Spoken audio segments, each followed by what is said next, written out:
Truthfully, I wasn't feeling well. Kasi kinukulam nila ako. Andiyan na sila ha, umabot na sila sa kulam. Nagsama-sama na silang lahat. Kinukulam pa nila ako.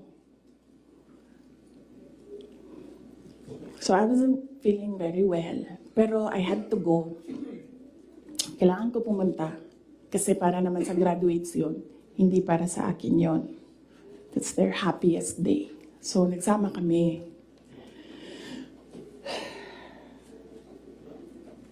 Nagsama kami. Nakatayo kami doon. And merong isang graduate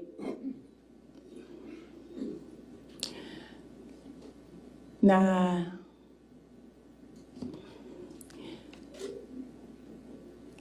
alam nyo, para sa akin, there was some sort of inappropriateness sa ginawa ng bata.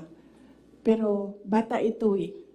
So ikaw din, meron ka din dapat sana sigurong pag-intindi kung saan nanggagaling yung bata.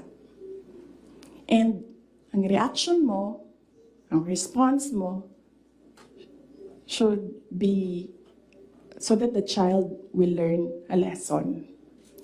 So meron isang graduate. Sabi nung graduate, Mr. President, can I have your watch as a graduation gift?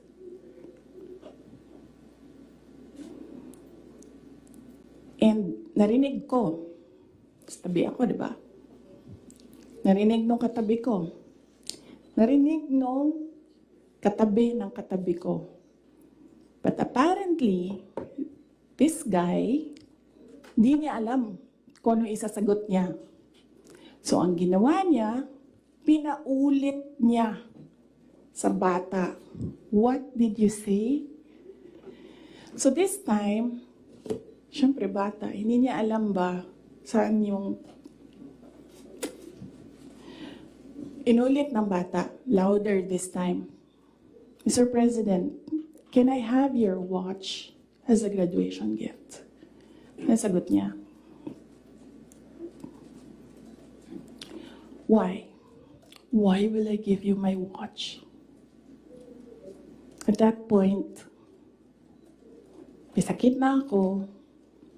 I wasn't feeling very well.